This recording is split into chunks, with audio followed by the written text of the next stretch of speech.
Nahmaduhu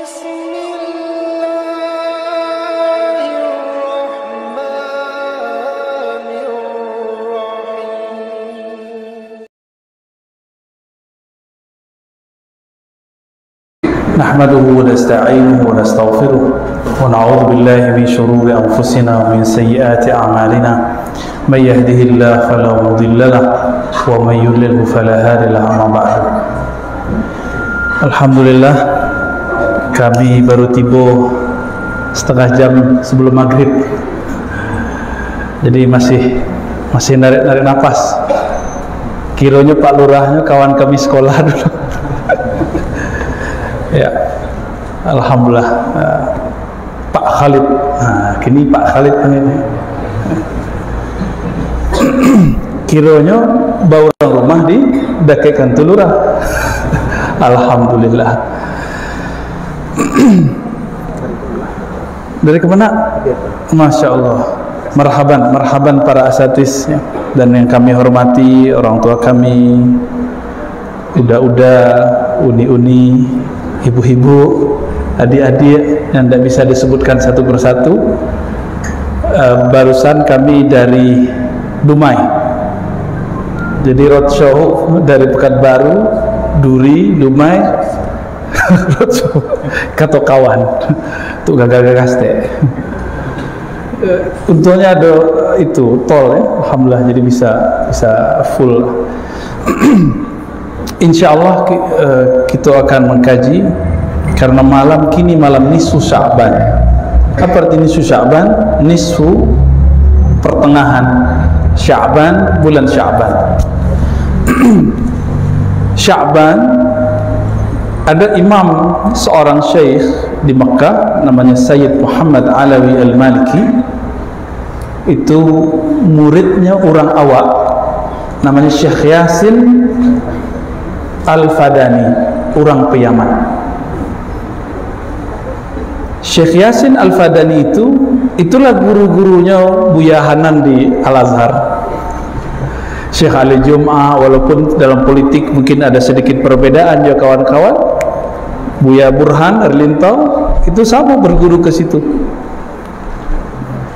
Itu Syekh Ali Jum'ah, Syekh Abdul Ba'is Katani yang Alexandria, itu semuanya yaftakhirun bisana di Syekh Yasin. Mereka berbangga, bersyukur menjadi murid Syekh Yasin Al-Fadani, walaupun cuma ketemu beberapa kali di musim haji dan umrah.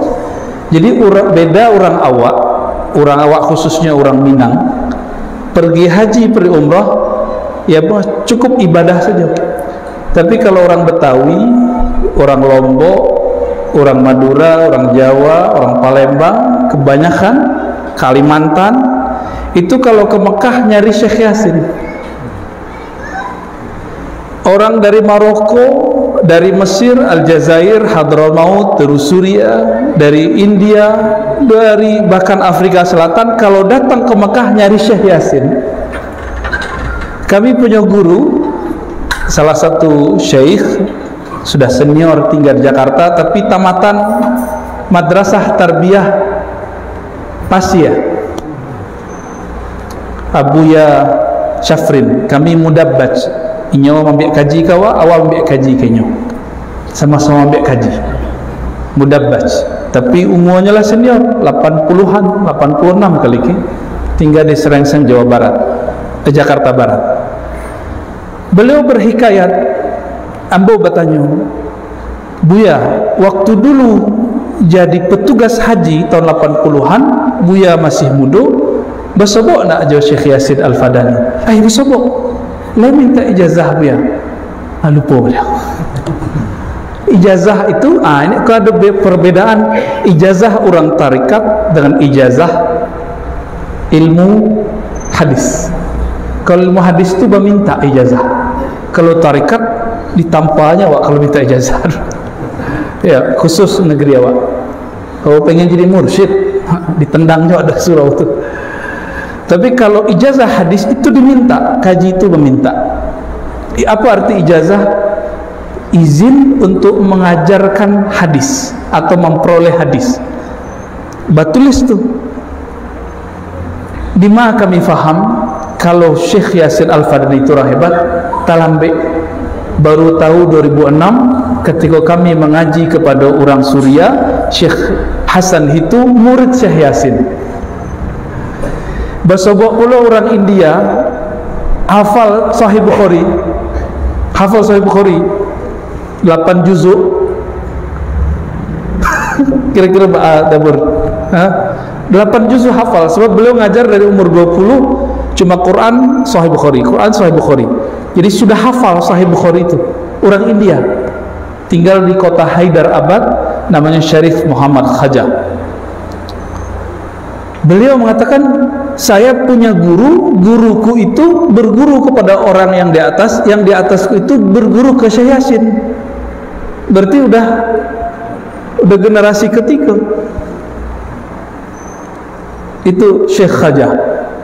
Di situ kami bertanya, mana huwa Syekh Yasin? Bertanyalah kami ke kawan orang Betawi, siapa Syekh Yasin itu? Waktu itu kemudian dijelaskan oleh Syekh Badi Sayyid Al-Laham. Beliau kini jadi ulama pengganti Syekh Nuruddin Atir di Suriah. Apa kata beliau? Min baladikum. Itu Syekh Yasin itu orang kampung kalian. Itu tepan awak. Kampung di mana? Kironya Pariaman. Kayu tanam Pariaman. Antum udah ke sono, Ustaz? Belum? Ane mau ke sono hari Rabu, ya. Jadi insyaallah kami hari Rabu datang ke pesantren ringan-ringan, berkunjung, nanti mau lihat kayu tanam tuh kayak gimana. Insya Allah pengen tahu. Jadi baru sadar 2006 Lata Lambe, kini 2021. Jadi semenjak 2006 sampai 2021 kami memburu silsilah dan ijazah hadis dari murid-murid Syekh Yasin, kawan-kawan Syekh Yasin. Alhamdulillah banyak nama sebab guru orang Yaman, namanya Syekh Muhammad Abdul Rabb An-Nazari, tinggal di Dubai. Itu beliau ahli hadis, ahli fikih, ya, tamat Madinah dan Mekah. Apa kata beliau? Syekh Yasin Al-Fadani, guruku Syekh Yasin orang Padang. Teparangah, Pak. Dan beliau mursyid satu tarekat namanya Tarekat Syadzaliyah Al-Alawiyah. Kalau kita di Siko baca kitab selawat, cuma kitab selawat dia awaklah horor, menakutkan, dibaca ketika orang meninggal. Padahal kitab selawat itu wiridan kiai-kiai di Jawa. Masih ingat tahun-tahun sebelum itu ada kiai namanya Maimun Zubair. Itu amalan beliau. Kiai Maimun Zubair, murid Syekh Yasin Al-Fadani. Beliau mengatakan Syekh Yasin Al-Fadani. Dan yang paling lucu, waktu ke Dumai petang, Basobojo seorang kiai dari Jawa tinggal di Dumai, merantau, tamatan Azhar, umur 50-an. Badannya bentuk apa? Bentuk atuk badannya. Namanya Kiai Afifi Rahmat, LC. Apa kata beliau? Syekhi Maimun Zubair qala an syekhi Muhammad Yasin Al-Fadani. Jadi beliau menghikayatkan kalam-kalam dari Syekh Yasin lewat Maimun Zubair, mengatakan itu guru dari guruku. Tapi orang awak tidak sadar-sadar. Ya. Nah, kini lagi tren misalnya. Alhamdulillah kita sudah dari Kepung, ya, dulu tidak ada sekolah di Kota Tengah, kini beras sekolah, Pak, beras sekolah di Kepung ini 7, tambah sekolahan je. Alhamdulillah ada Quran, ada semua Islam ya. Alhamdulillah. Entah mimpi apa kita dulu kan dikepung oleh sekolah-sekolah keislaman. Kalau itu sekolah Quran, besok Quran itu ada ijazahnya. Dan ijazah itu dikumpulkan oleh Syekh Yasin dan murid-murid Syekh Yasin. Kalau di Jeddah, orang Suriah tinggal di Jeddah, namanya Syekh Aiman Suwaid. Itu terbaiklah untuk kepakaran melafazkan. Kami baru bosobok je muridnya, sudah baca Fatihah 3 kali nalallah sallallahu alaihi wasallam. Tiba di siratal ladzina an'amta alaihim. Kita kan berhenti kan? Wasil baru sebut muridnya. Jadi kesalahannya di situ, berhenti di alaihim. Apa sebab? Kiranya Al-Quran kita ada yang tidak dibaca oleh orang, ada tulisan di situ. Iko adalah Quran riwayat Imam Hafiz dari gurunya Imam Asim. Imam Asim itu punya qiraat, namanya qiraat Asim. Jadi kok diriwayatkan, ada periwayatnya, ada ijazahnya. Dan yang paling kita kaget, guru kita di Pailanse Suratobe, Atua Abuya Dahnar, ya kita boleh sebut beliau Abuya Syekh Dahnar. Yang orang kampung mungkin tahunya beliau guru ngaji, tapi orang nggak tahu silsilah beliau kemah. Masih hidup, alhamdulillah masih hidup. Kalau sempat kita berkunjung nanti ya. Jadi kami menelusuri itu. Yang masih hidup kita kunjungi, yang meninggal kita lihat sanadnya, tahunnya. Nah besok kami pun mau ziarah dan berkunjung ke yang masih hidup, insya Allah. Memburu sanad sebenarnya, memburu sejarah yang hilang. Abu Yadahnar mambi' Al-Quran qiraah sab'ah. Dulu kan orang-orang keterlampet ngaji ke situ. 3 generasi bayangkan. Dari generasi orang kayak kami, ya kan ke situ ngaji. Beliau mambi' dari Syekh Abdul Malik di Kota Tongah Batu Ampah. Kota Tongah aja namanya. Batu Ampah, ada surau pas kelok. Syekh Abdul Malik 5 tahun di Mekah. Syekh Abdul Malik dari dijazahkan gurunya di Mekah, tapi sedangnya asik ngaji qiraah sab'ah, disurati ibunya. Dulu sore kan lama sampai kata ibunya, oh nak pulanglah. Maka pulang beliau. Maka gurunya mengatakan, berwasiat, jika engkau pulang maka sempurnakan kajian qiraatmu dengan Syekh Muhammad Arsyad, muridku, dan ayahnya juga muridku. Siapa ayah beliau? Syekh Abdurrahman Batu Ampah. Kami bisa mau ke situ. Cucunya masih ada, Buya Sya'rani, Buya Mazmur, insyaallah kalau beliau sobok nanti masih ada. Hafiz Quran dan orang lajnah, baru pensiun Pak. Jadi Quran kalau di situ ada nama beliau tuh, Buya Mazmur Sya'rani, yang memimpin Al-Manar sebelum itu ayahnya, umurnya udah hampir 100 tahun, 90-an, Buya Sya'rani. Jadi Buya Dahnar, orang menyebutnya apa? Tuan Dani. Iya, Pak Dani, Tuk Dani kan gitu. Kalau kami kan dulu manggil Atuk, Tuk. Nah, beliau ngambil dari Syekh Abdul Malik, Syekh Abdul Malik dari Syekh Muhammad Arsyad, Syekh Muhammad Arsyad dari ayahnya Syekh Abdurrahman, Syekh Abdurrahman dari orang Mekah, Syekh Ahmad Al-Marzuqi, pengarang kitab Aqidah Sifat 20, Aqidatul Awam, langsung di Mekah. Makanya dulu dilagukan kami belajar sifat 20, Allah wujud qidam baqa mukhalafatuhu lil hawadis, langsung ke situ. Gagah enggak tuh sanad begitu, silsilah itu. Tapi kita enggak tahu masalahnya. Taunya dari orang tahu, dari orang baru tahu. Bahwa kini adik kita namanya Apriya Putra, dosen di IAIN Bukit Tinggi, tinggal di Mungo. Di Muka, orang rumahnya Muka. Itu Masya Allah, mengumpulkan tulisan-tulisan lama dan perpustakaan yang masih tersisa dari buya-buya kita lama, dan itu gudang luar biasa. Kalau kini kan lah canggih-canggih handphone gitu, buka lah nanti ada blog namanya Surau Tua Blogspot. Kaget-kaget antar girang jo sedih, girang yo sedih yo. Girang dulu pernah Islam berjaya dengan ulama dan madrasah, semua banyak. Surau-surau itu dulu tempat mengaji, mirip seperti di Jakarta orang ngaji di Langgar, orang Jakarta, Bang Adam, ya, Tagadai di Pekanbaru, kiranya orang rumahnya orang awak juga. Mana satu lagi?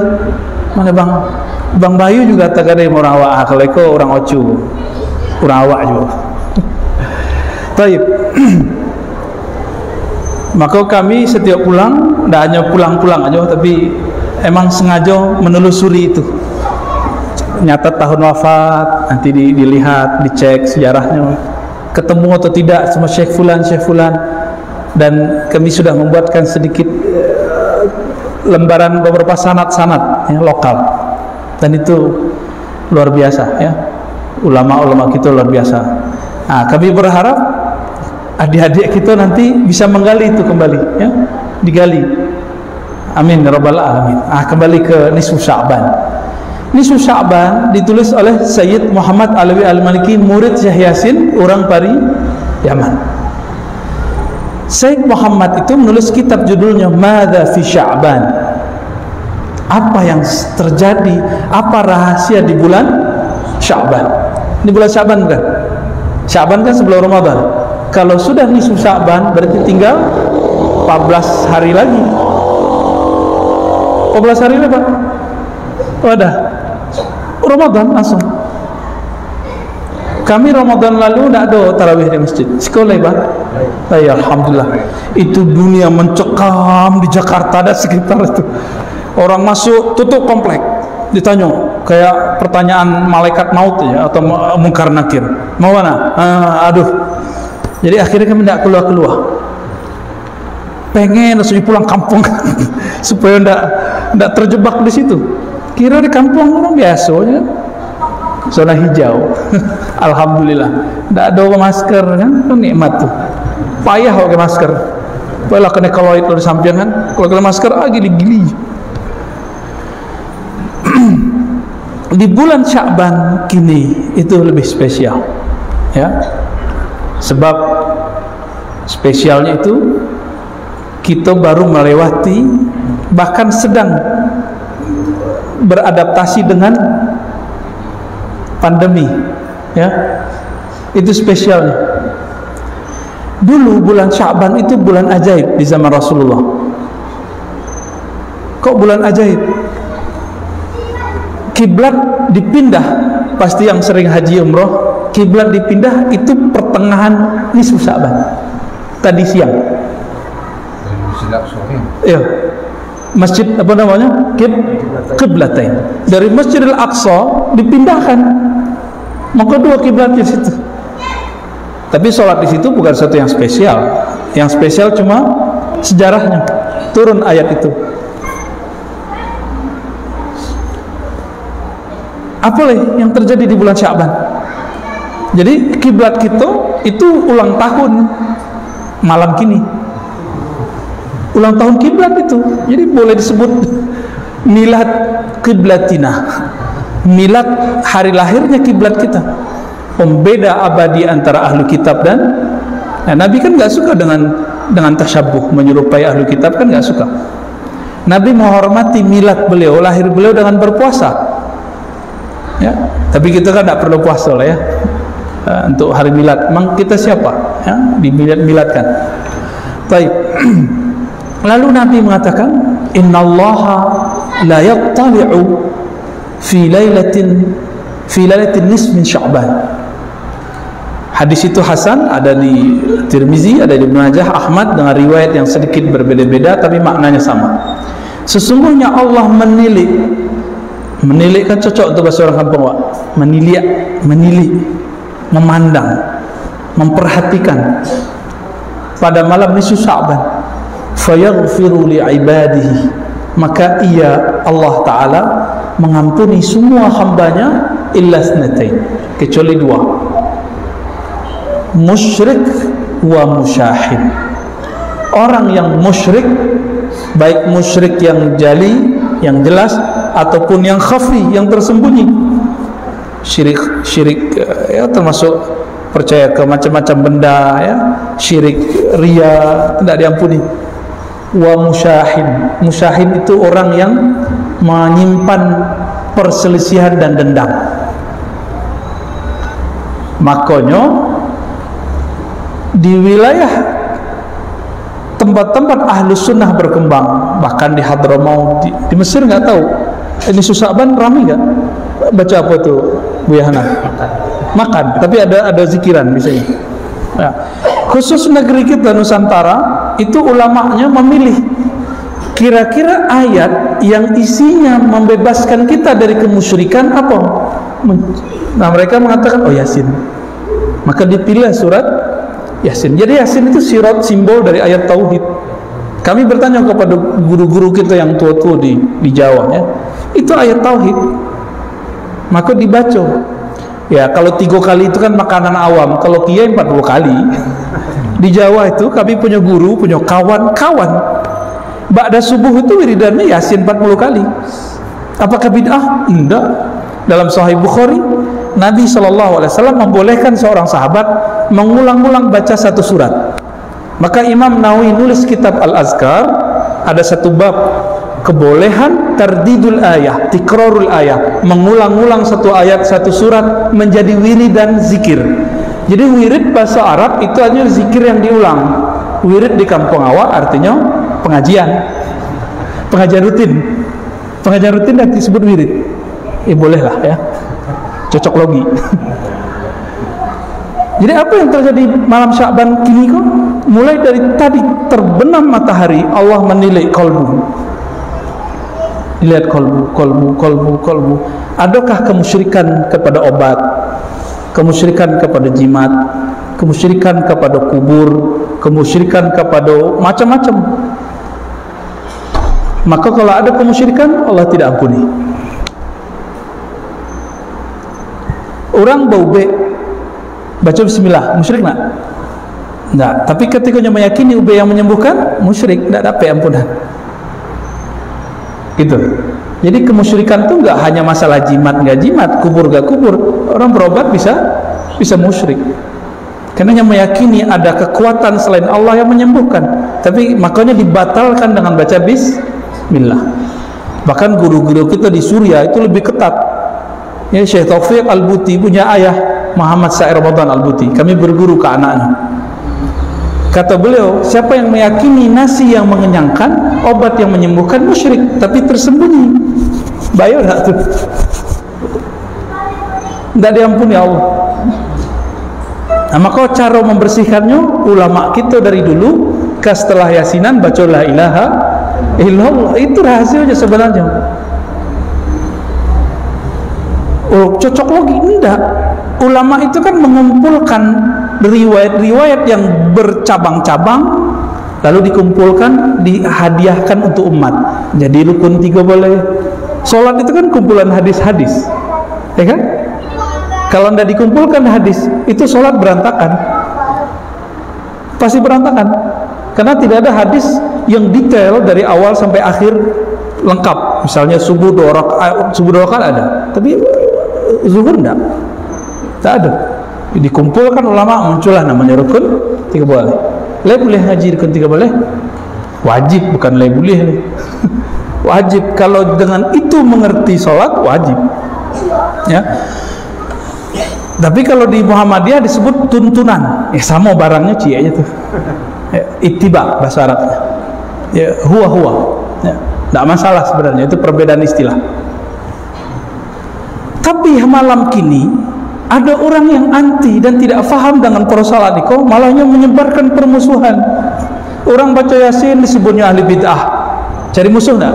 Musyahin. Tidak diampuni orang itu. Dan yang dimusuhi dendam. Apa jatuh sok pintar. Baru temat Timur Tengah lah sok salahnya. Wah, sama itu. Tidak diampuni. Jadi baik yang menuduh ataupun yang dituduh, yang menyindir, yang disindir harus melepaskan semua kebencian. Itu yang disebut musyahin. Musyahin orang yang menyimpan kebencian di hati. Ya ada benci awak kurang, ya nak? Kan ya ada. Betul. Ngaku lah. Iya, awak kesal ni orang.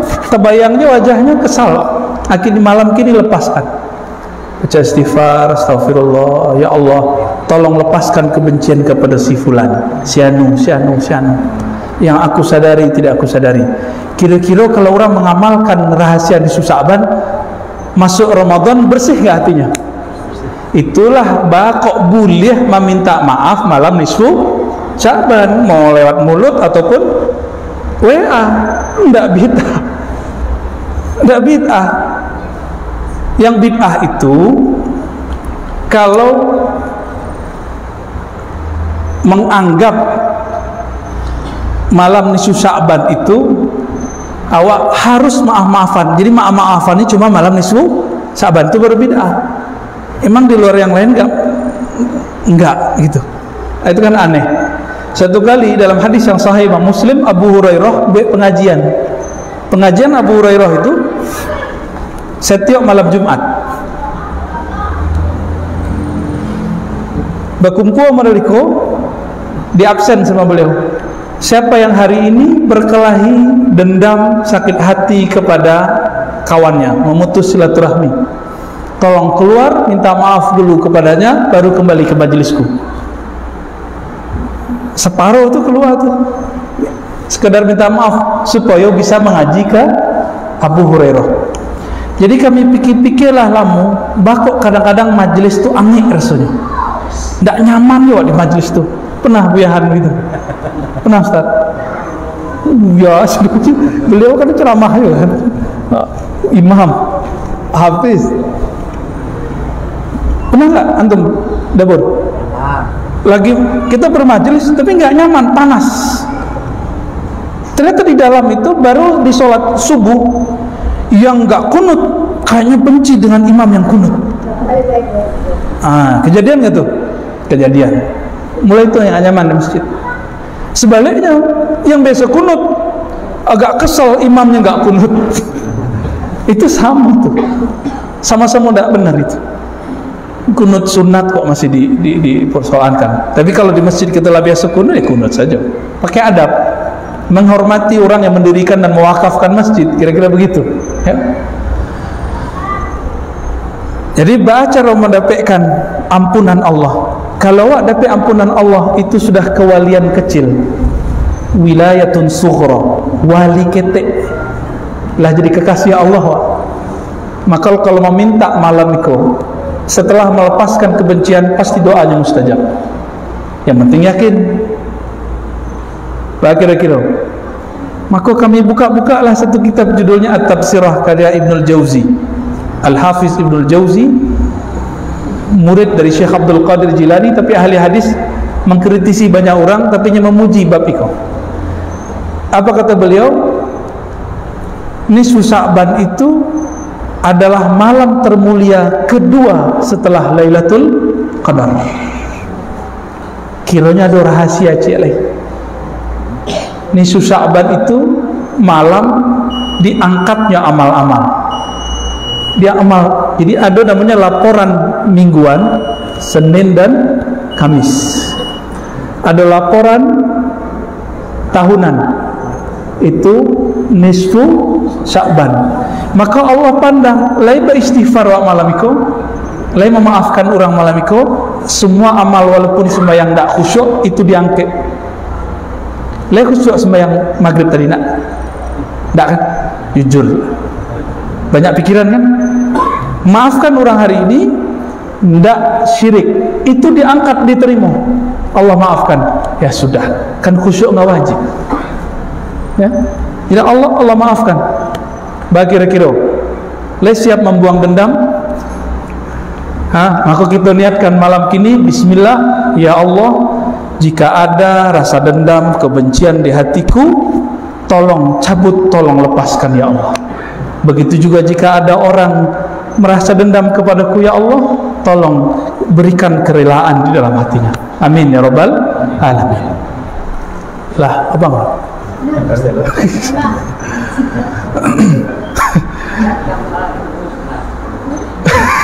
Insyaallah. Apakah ada amal khusus malam nisfu Sya'ban? Itu banyak pertanyaan. Ya, mungkin banyak yang bertanya, kami jawab salah kini kalau sekali. Ya. Tidak ada amalan khusus kecuali dua tadi. Pertama, menghalau kesyirikan dari kalbu, berarti amal kalbu. Yang kedua, menghalau semua kebencian dalam kalbu, berarti amal malam kini yang paling inti apa? Amal kalbu. Bakok baca Yasin, sebab Yasin itu paling mudah diserap oleh kalbu. Bakok tahlil itulah pembebas dari semua kesyirikan. Tapi ada syaratnya kalau baca tahlil. Di dalam hadis Imam Bukhari dikatakan Allah mengharamkan neraka terhadap orang yang mengatakan la ilaha illallah min qalbihi aw nafsihi. Ini kami ulang-ulang. dibaconya dari dalam kolbunya atau dari dalam dirinya. Nah itu dua makom tuh. Jadi orang baca la ilaha illallah ada dari kolbunya, ada dari jiwanya, pikirannya. Itu beda cara. Yang pentingnya membaca. Kalau dalam jiwanya berarti sadar ayamnya baca. Kalau dalam kolbunya merasakan rahasia kalimah yang baca. Nah itulah yang didapat dalam talqin zikir ulama-ulama ahli zikir. Nah kalau ingin mendapatkan rasa itu harus diambil dari ahlinya. So ahlinya itu ngambil dari gurunya yang bersambung kepada Rasulullah. Itu tidak bisa dibaca dari buku. Di buku ditulis 1000 kalimat khusyuk, kita baca tidak jadi khusyuk. Ya, khusyuk itu rasa yang ada di kalbu seorang hamba Allah yang kemudian ini ajarkan rasa itu kepada muridnya. Sebagaimana Al-Quran cara mencoba itu kan ditiru zahirnya, batin itu bisa ditiru, bisa dirasakan ya. Namanya talqin zikir, talqin bimbingan zikir. Talqin tidak hanya untuk orang nan mati sakarat, tapi talqin itu lebih utama untuk orang yang hidup, kita yang masih hidup. Jadi tidak ada amalan khusus dalam bentuk apapun. Jadi boleh baca Yasin, boleh baca Al-Kahfi, boleh baca Qul Hu 1000, boleh, tidak masalah. Yang penting tidak diyakini bahwa Nabi membaca Yasin malam di Sa'ban. Itu. Yang Nabi perintahkan apa? Cuma 2 tadi. Buang musyrik, buang permusuhan. Namun tinggal di kampung kan dia kadang-kadang ada bergesekan.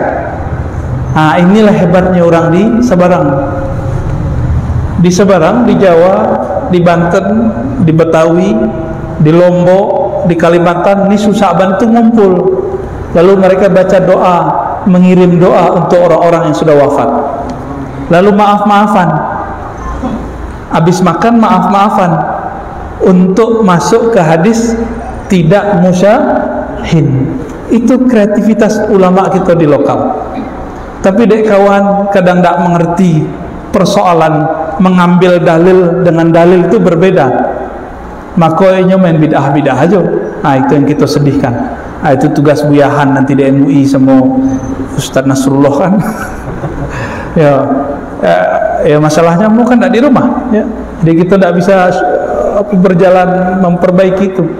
Dulu kami pernah di suatu lembaga, kita pindah-pindah kota buat training, dan itu menyedihkan. Para ustadz itu kiranya menjadi agen penyebar hadis palsu. Itu fakta pertama.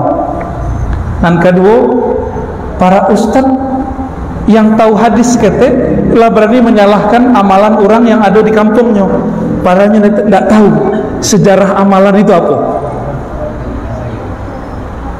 Nah, kita bersyukur kepada Allah, kita punya guru-guru yang membimbing itu. Jadi tradisi yang ada di Kampawa itu bukan tradisi orang awak, itu tradisi dibawa dari Mekah, dibawa dari Yaman, dibawa dari Suriah, dan itu sama, tidak jauh beda.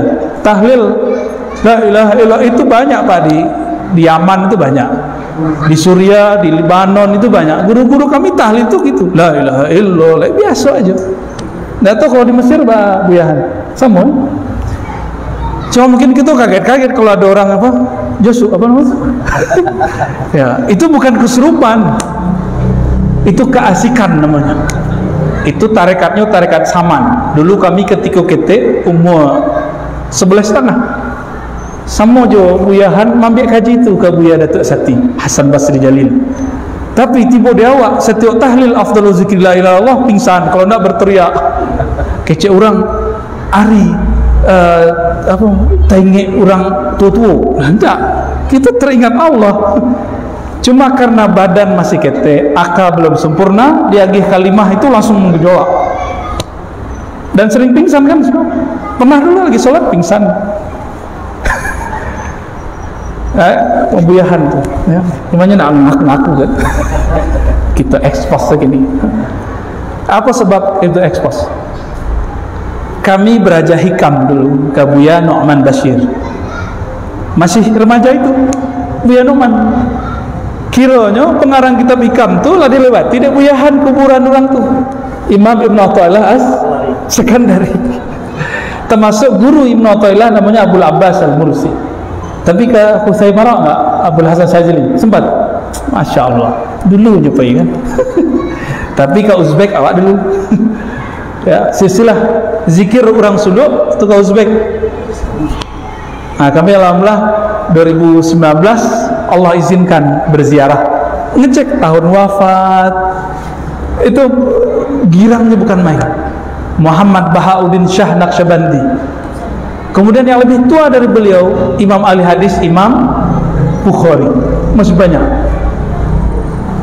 Akhirnya dituduhlah kami itu kuburiyun. Tahu kuburiyun tak? Disebut penyembah kubur. Ya tidaklah. Kita dikubur bukan minta ke dalam kubur. Kita dikubur tuh doain yang di dalam kubur. Tak ada minta-minta ke dalam kubur. Haram hukumnya, syirik itu.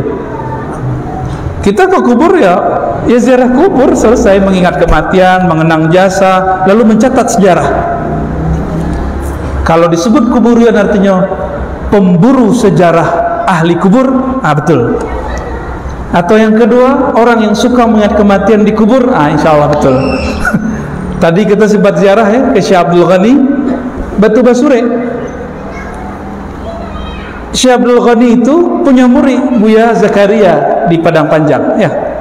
Malalo. Buya Zakaria itu punya murid namanya Buya Bashir, ayah beliau mursyid tarekat Naqsyabandi. Aku orangnya kau sama Jabu Muslim Bapak di Mesir, cumanya beda manhaj kan. Sama-sama Azhari ya. Tadi kan kita ziarah, alhamdulillah. Nah, jadi antum udah lihat tuh ya, nih cicit dari keilmuannya Syekh Abdul Ghani An-Nablisi. Alhamdulillah ya. Kembali ke yang tadi, kesimpulan sederhana kajian malam kita.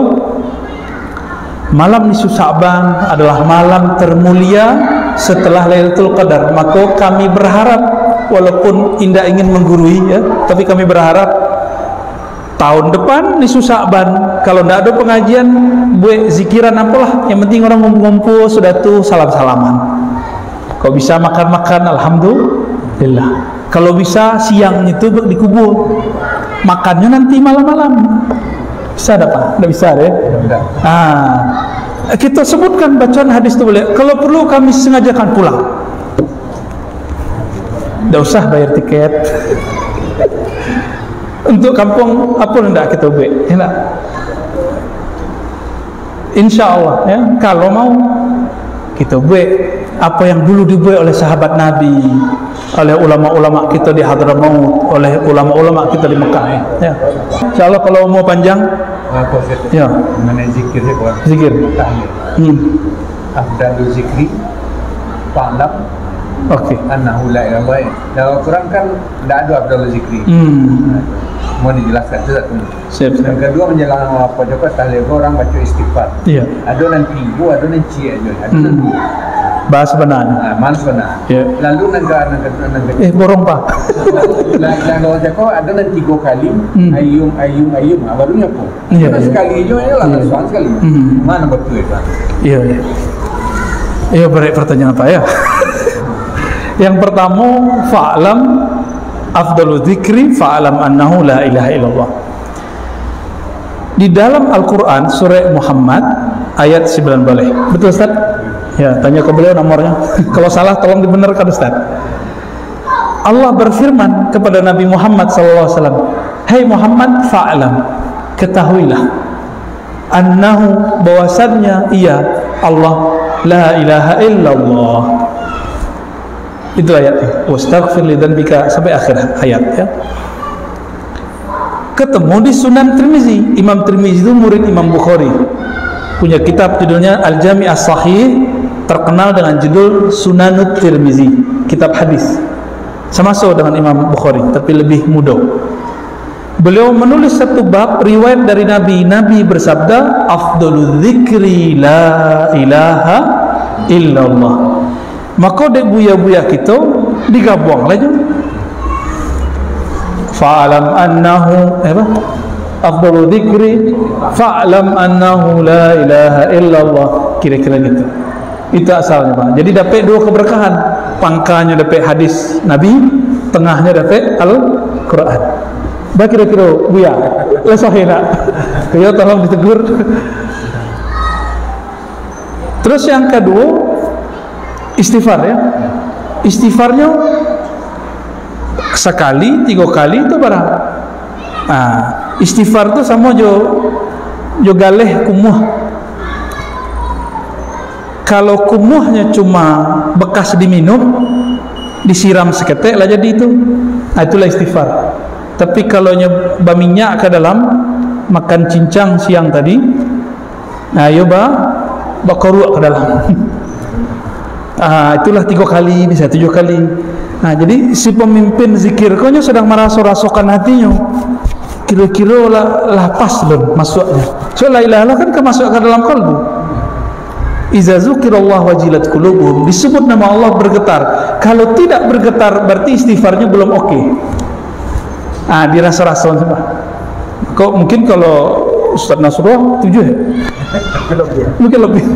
Ngamuk Ustaz Nasrullah. Bertanya orang kepada Imam Al-Qushairi, dan Imam Qushairi meriwayatkan dari gurunya tentang apakah yang lebih afdal, istighfar atau la ilaha illallah. Itu sering kami sampaikan. Lalu dijawab oleh beliau, jika kainmu kotor langsung engkau pakai atau engkau bersihkan terlebih dahulu. Kecek muridnya, kita bersihkan dulu wahai tuan guru, tuan syekh. Itulah istighfar. Baru lama makainya, lemak makainya, ya. Jadi zikir itu bisa jadi pakaian. Jadi pakaian zikir itu. Jadi pakaian nan bagus-bagus itu tidak ada hasilnya kalau tidak ada kalimah la ilaha illallah. Yang ketiga apa? Tiga kali dulu la ilaha illallah, baru Hayyu Qayyum, Hayyun. Gitu. Ada beberapa panduan zikir. Afdalul zikri la ilaha illallah. Lalu orang-orang membaca hayyun baqin, hayyun mawjud, macam-macam ya. Yang inti itu dikata hayyun itu. Nabi SAW sering mengatakan ya hayyu ya qayyum.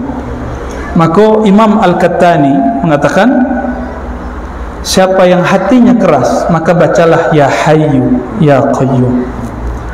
Jadi hati nan tuli yang pokak ya, ketika nyu istighfar, setelah istighfar dijagoninya hayy bakin, gitu rahasianya. Jadi hayy itu dari dalam hayy. Coba ha. Yang pakar Mahorid itu beliau baca ha dari dalam enggak Ustaz? Kalau kita betul baca nama ha itu dari dalam, itu langsung merinding. Itu nama Allah. Hayy Qayyum. Ya Hayy Qayyum. Maka salah satu doa yang ada di situ ayat kursi atau ayat kedua dari Ali Imran dibacakan kepada orang kesurupan, cepat sembuhnya. Sebab ada Hayyu Qayyum. Itu rahasianya. Maka ayat kursi bisa menyembuhkan. Kata ada lafaz hayy. Maka thariqah tertinggi dalam islah qalbu, memperbaiki qalbu adalah thariqah Quran. So di situ ada makharij yang benar. Masalahnya orang awak nama beraja makharij, namanya beraja irama aja. Padahal sebelum irama, lu tanya Kak Uni Afrisa kan beraja makharij dulu. Kini orang mau irama langsung, nak mau beraja makharij. Jadi orang rajin makharij betul, nggak akan kesurupan, dijamin. Sebab saraf-saraf di dalam itu akan menendang apapun yang masuk. Hayy Bismillah, habis ada itu, habis adanya. Jadi kalau mau anak kita aman, ajarkan itu Fatihah cukup, apalagi bisa ayat kursi. Kira-kira gitu Pak. Itu rahasia hayy. Adapun hayyun baqin, hayyun mawjud itu pilihan. Sebenarnya yang penting itu hayyun gitu, atau al-hayyun qayyum. Kalau kami memilih kalimat hayyun qayyum. Apa lagi kira-kira? Wah, Ustaz bertanya. Udah lama waduh. Ustaz lah banyak lah. Aku tertarik di sejarah tadi. Dan sempat bertanya ketika umrah. dulu kan Syekh Ahmad Khatib Al-Minkabawi jadi imam dan mufti di Mekah. Betul. Satu-satunya dari Asia. Terus cerita yang menyampaikan pelaksanaan amalan di zaman beliau dengan zaman kini jauh berbeda. Bedanya di mana? Bedanya itu dalam hal contoh kalau kunut dulu ada kunut kabarnya di Mekah. Iya, oke, betul. Sudah tuh kalau kini kan ada beda kunut yang kunut subuh gitu. Terus seperti zikir keras dulu di Mekah tuh ada zikir yang keren. Nah kini tidak ada lagi. Jadi apa perbedaan referensinya itu? Apakah orang-orang dulu tuh tidak menemukan hadis sehingga kini yang menemukan? Baal titik temunya betul. Wah, ini lebih berat lagi nih dapur nih. Antum aja jawab kan? Maulana Syekh Ahmad Khatib Al-Minkabawi atau Al-Minangkabawi. Kalau orang Arab nyebutnya Mangkabawi. Turunannya masih ada. Atau Minkabawi. Sama mereka nggak bisa nyebut Indonesia, susah. Nyebutnya Andonisi. Ya enggak? Ente Indonesia. Gitu. Syekh Ahmad Khatib Al-Minangkabawi bukan orang Asia pertama yang jadi imam sebenarnya. Sebelumnya sudah ada imam-imam. Syekh Abdul Somad Al-Falembani itu di Madinah dan kemudian macam-macam. Tapi untuk di Mekah betul Syekh Ahmad Khatib karena beliau disukai oleh Syarif Mekah. Syarif Mekah itu wali kota. Ya, keturunan Sayyidina Al-Hasan ya. Ya. Syekh Ahmad Al-Khatib Al-Minkabawi itu orang agam. Apa namanya, Koto Gadang, nama lupa namanya, betul Pak? Kebetulan itu kampungnya Buya Asfi, udah kayak situ. Buya Asfi yang singa aswaja di sosmed, yang punya toko kitab Maktabah Suez. Buya Asfi, Zul Asfi, tamatan Candu, murid Syekh Ali Mustafa Yaqub. Beliau punya kakek namanya Syekh Abdul Latif, itu murid Syekh Ahmad Khatib Minangkabawi. Syekh Abdul Latif Pejuang, nanti cek itu udah hilang namanya. Di beberapa buku sejarah masih ada Syekh Abdul Latif Balai Gurah. Betul ya? Balai Gurah. Syekh Ahmad Khatib itu dari situ. Kiranya dulu ada Syekh Syekh Umar Syata itu pernah berkunjung, atau Syekh Utsman Ambulupo, disebutkan dalam manaqib beliau menulis syarah beliau sendiri. Berkunjung ke Agam lalu mengajak si Syekh Ahmad Khatib itu untuk ke Mekah. Jadi dulu tanah kita diinjak oleh ulama-ulama hebat. Itu saudara yang datang itu saudara dari Syekh Bakri Syata, pengarang I'anatul Talibin, kitab fikih wajib yang dipelajari di semua pesantren Indonesia. Pesantren yang tradisinya masih tradisi ahli sunnah ya. Kalau yang modern nggak tahu, nggak pernah masuk dan ngajar di situ. Syekh Ahmad Khatib diangkat menjadi mufti dan jadi imam. Di saat itu ada pula mufti dan imam mazhab lain.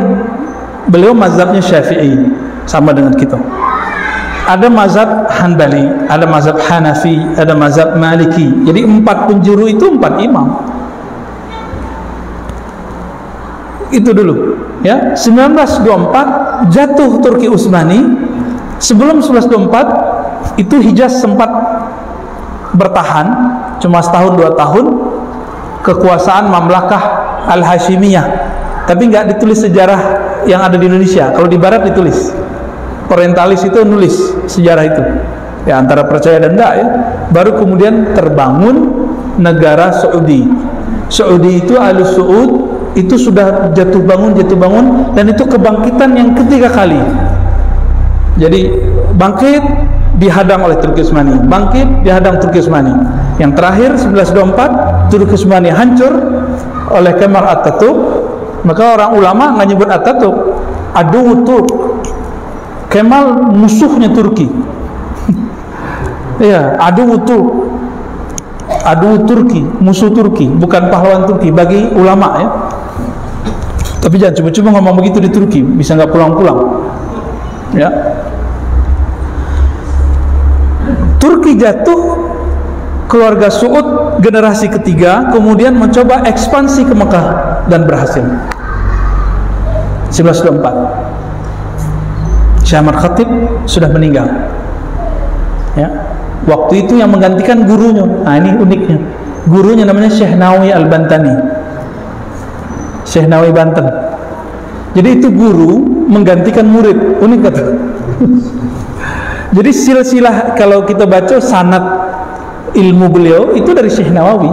Jadi Syekh Ahmad Khatib ngambil Syekh Nawawi, Syekh Ahmad Khatib ngambil dari Bakri Syata, begitu. Tapi setelah beliau meninggal, yang menggantikan gurunya. Karena Syekh Nawawi Al-Bantani orang Banten, beliau disebut dengan apa istilahnya, Musnidul Hijaz ya, ahli sanad Hijaz, ulama ahli sanad Hijaz. Jadi semenjak 1940 Ustaz, berubah tradisi sampai kini. Ditambahlah semenjak tahun 70-an Saudi menemukan tambang minyak. Maka mereka kan sudah punya kesepakatan, kerajaan agama Wahabi, kerajaan politik keluarga Saud. Itu sudah tahu lah ya.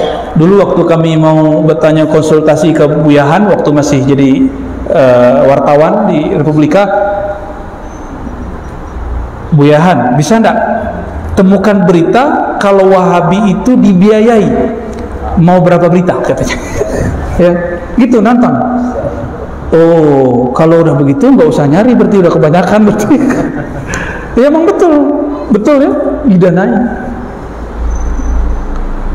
Akhirnya kami cari sendiri karena emang udah banyak.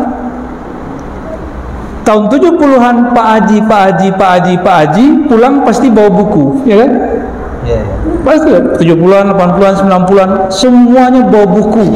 Buku apa itu? Buku misionaris Wahabi. Itu bahasa seremnya. Yo, serem gak tuh? Misionaris Wahabi. Coba cek Pak. Dulu Pak Datuk Ir, nah Pak Ir itu nunjukkan waktu haji apa ada PEKO Cule dana kiranya buku mereka. Ada yang lembaran-lembaran kecil, ada yang terjemahan. Yang ketik-ketik banyak itu sengaja brainwash lewat buku. Kan orang-orang awam kok, ya benar awam. Di Mekah nak ada Pak Ustadz. Pak Ustadz dari mana kaji Pak Ustadz kok? Akhirnya muncullah kemudian ketidakpercayaan kepada guru-guru ustadz-ustadz. Masya Allah, Pak Letkol, tafadhal. Kok dari Jakarta kok datang Pak? Tamang-amangalanya datang dari Jakarta kan? Silakan David Daus ya. Jaleh kira-kira. Tapi sampai tahun 70-an, 80-an awal, guru-guru kita yang ahli sunnah yang bermazhab, berakidah Asy'ariyah dan bertasawuf masih ngajar di Masjidil Haram. Terakhir tadi konflik Syekh Said Muhammad Ali Al-Maliki yang tadi itu konflik dengan murid bin Baz.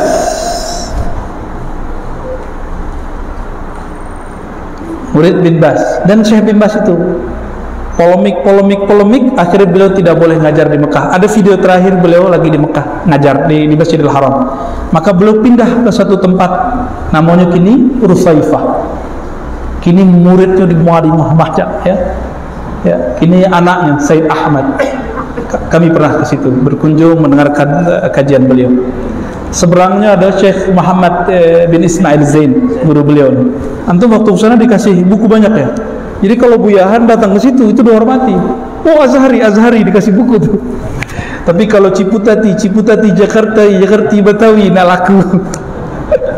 Tidak laku ada. Tapi tidak masalah ya. Spiritnya sudah kita ambil. Kita jadi semangat. Alhamdulillah. Jadi kini masih ada yang berkunut masih, tapi di pinggir-pinggir Mekah. Kalau mimpin sholat tuh alhaakumut takasur tarawih itu di pinggir-pinggir Mekah tuh banyak Pak. Alhaakumut takasur hatta zurtumul 20 rakaat. Satu nafas tapi jelas.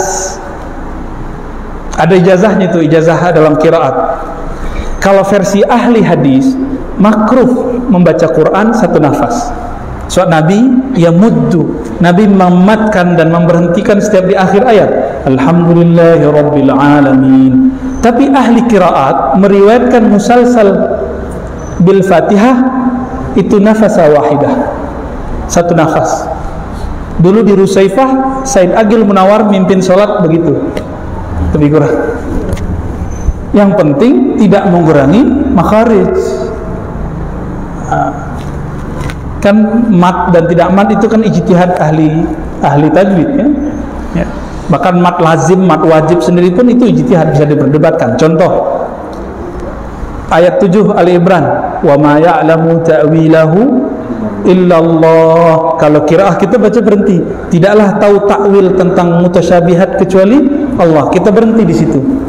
Tapi qiraah yang lain, Ibnu Abbas enggak, diteruskan wasal. Ini tanda bahwa ilmu tajwid itu ijtihad ulama karena dia menemukan pola-pola tertentu dari gurunya. Musalsalkah, riwayatkan, wallahu a'lam. Panjang ilmunya, tanyalah kepada ahlinya. Nah, siapa yang sekarang ngajar di Kutab? Syekh Sa'ad. Oke, Syekh Sa'ad Nah, itu siapa imam-imam yang ingin bagus bacaannya, ngaji ambil sanad dan cara membaca yang benar ke beliau. So, sanad beliau termasuk paling banyak ini dan lumayan tinggi. Jadi silsilah itu tambah pendek, tambah berkelas. Syekh Sa'ad ya, balik salami ilaih. Ya. Khalas, udah. Gua apa baca itu gua janjian. Ya. Silakan, Ma.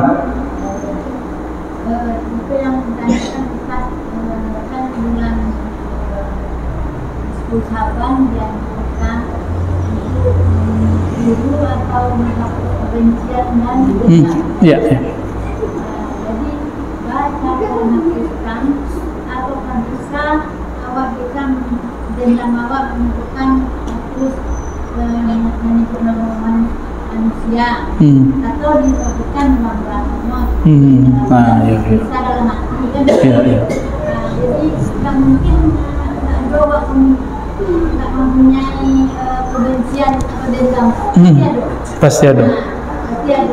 Tapi itu kadang-kadang awak di dalam hati aja tidak tahu orang bahasa awak benci kinyau. Jadi kan bisa awak dihapus atau melepaskan aja dari sama orang. Iya. Bisa. Kan di situ yang penting di Quran itu kiranya perintah itu memberi maaf, betul nggak? Fa'fu wasfahu. Maka berilah maaf. Apa maaf afu dalam bahasa Arab? Afu itu kelebihan jiwa, kelebihan hati. Kalau bahasa Indonesianya berjiwa besar. Kalau berjiwa besar, ada orang yang menyinggung awak nampak seketik, sehingga tidak terhitung, tidak dihitung. Jadi pertanyaannya, apakah harus menghapus kebencian itu dengan menyebutkan satu-satu? Tidak. Cukup katakan, ya Allah, apapun kebencian di hati aku, tolong cabut dan hapuskan. Itu cukup. Itu kan Allah mudah. Allah kan bolak-balik kolbu mudah. Coba lihat. Nih, waktu zaman politik. Yang dicoblos 02, yang menang 01. Yang dicoblos jadi menteri 0. Ya kan? Itu percepatan kolbu itu bisa berubah. Ya kan?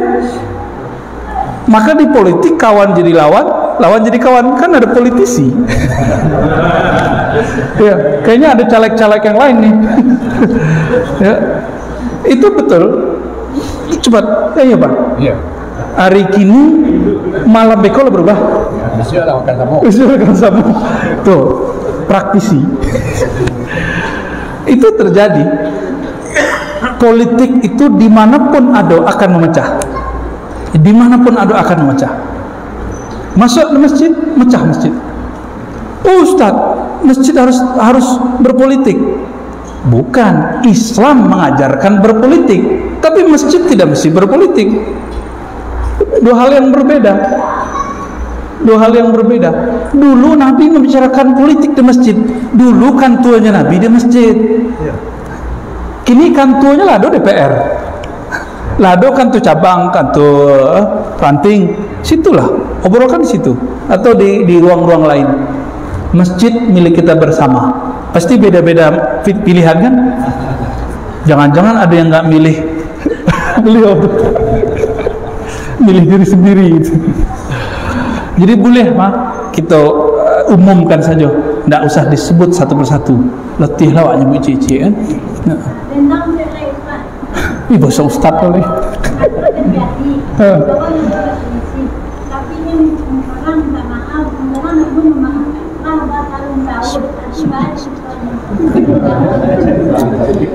Awak minta maaf, tidak dimaafkan. Yang tidak memaafkan itu dapat dosa.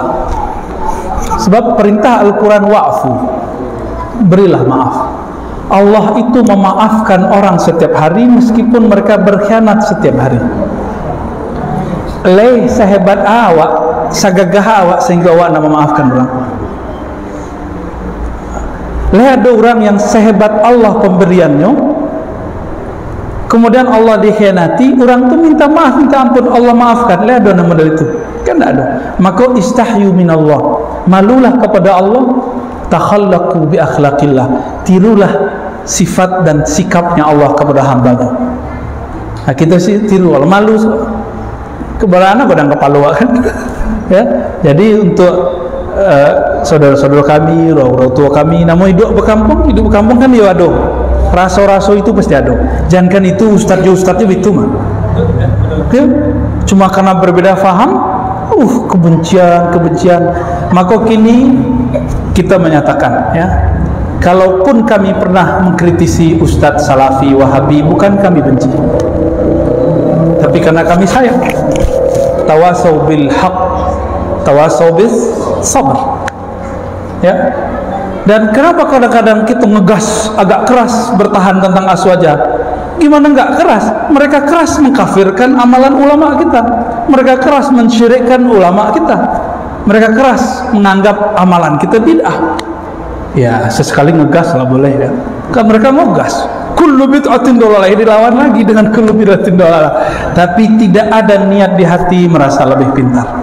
Tidak ada niat di hati merasa ingin mengalahkan, tidak ada. Atau ada kebencian. Wallahi demi Allah, kami tidak ada kebencian kepada siapapun. Alhamdulillah. Mungkin kami pernah membuat orang benci, tolong dimaafkan. Ya, termasuk kami dulu di kampung, kok ada ranting patah dari kami, kok ada buah rambutan nan pulasan, buah pulasan nanti ambil, kali dimaafkan. Duyan beliau kan, kira-kira begitu, ya. Loh, apa Pak? Apa tuh? Makanya. Silakan. Ini sejarahnya atau kejadian atau macam mana peristiwanya. Seseorang yang membunuh orang 100 sampai 99 sampai 100. Jadi sebanyak itu orang yang dibunuhnya, tenang aja semua orang dengan dia. Macam mana sejarahnya? Siap. Sehingga sampai datang malaikat menyelamatkannya, mengadilinya.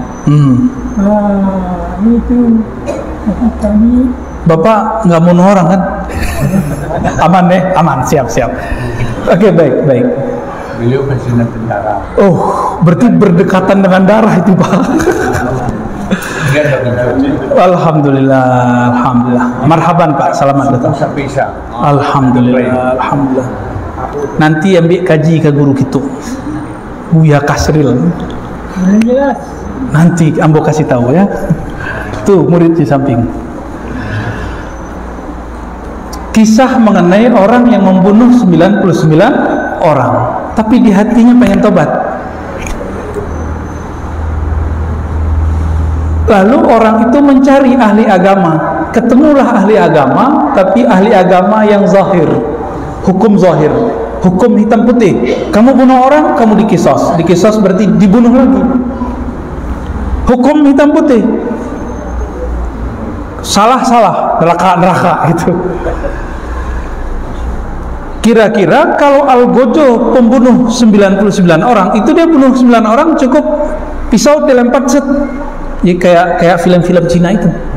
Ya, satu gerakan mati. Itu hobinya. Kami dulu baca komiknya Buyahan, dia jago buat komik tuh dulu. Gorok dalam sesaat.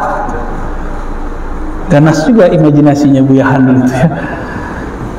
Akhirnya kan si Syekh ngomong, ente ahlun nar, kamu ini pasti masuk neraka. Dibacain ayat di dalam Taurat, persis seperti dalam surah Al-Maidah itu. Akhirnya pedangnya langsung layang, susut mati. Tambah takutlah orang di kampung. Tapi setiap selesai membunuh, beliau menyesal. Jadi jangan dikira orang pembunuh itu hatinya gelap semua. Ada titik cahaya di kalbunya.